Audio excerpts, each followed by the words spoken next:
doorway scenarios that you would end up using would be the dog accompanies you to the door on a leash and collar, sit, stay, you open the door, invite your guest in, then all of you march back to wherever.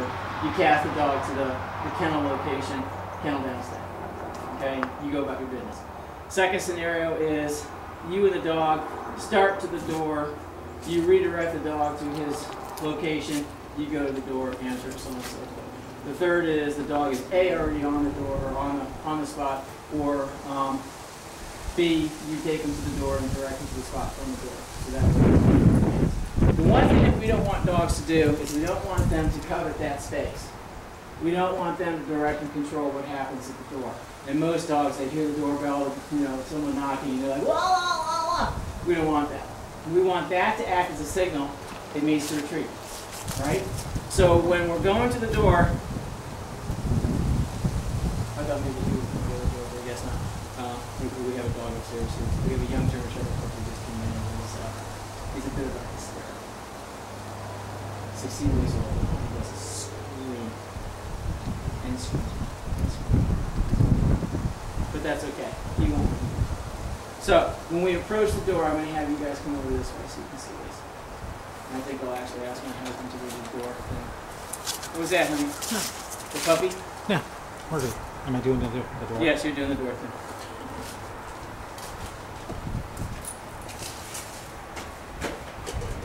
Good fella. Good fella.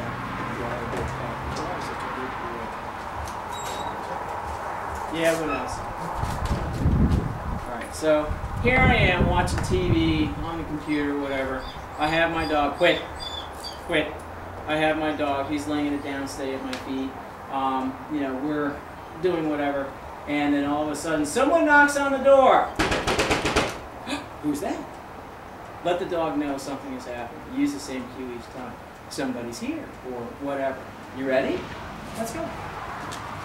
He advances on the door without me. I'm going to turn and correct him. Sit. Stay. Who is it? That's nice. Who's me? No. Okay. You're not a murderer, are you? Okay, then we're safe, right? Okay.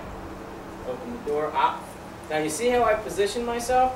This is going to be in accordance to how your door actually opens into the interior of your home. Okay? See what's happening here? I have enough distance to stop the dog and open the door. Okay? Well, how do you do? Hello. I'm training my dog right now. Okay. I need your help with that. So I'm going to have you do a couple of things for me, and then we'll be able to go and have our hot toddies and talk about old times. All right. And there you go. Let's go. Kennel.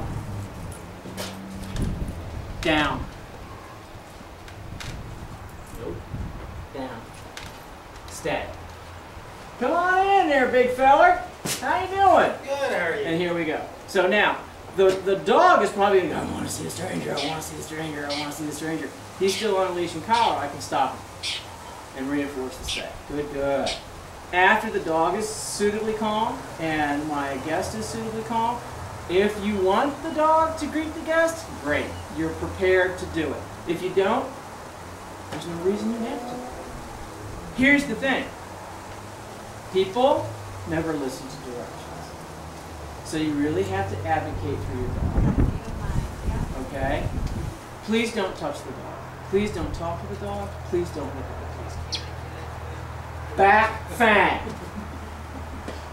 Okay? Advocate for your dog. Okay? In your home, you are still the master of your castle. You can tell people what to do.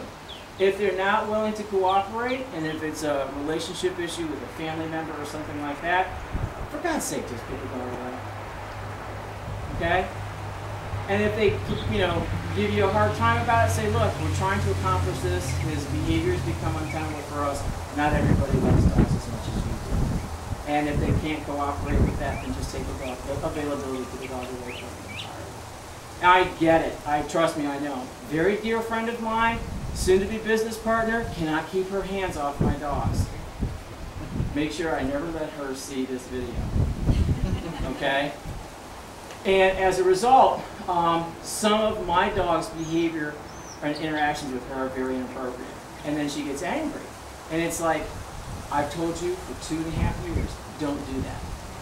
Okay?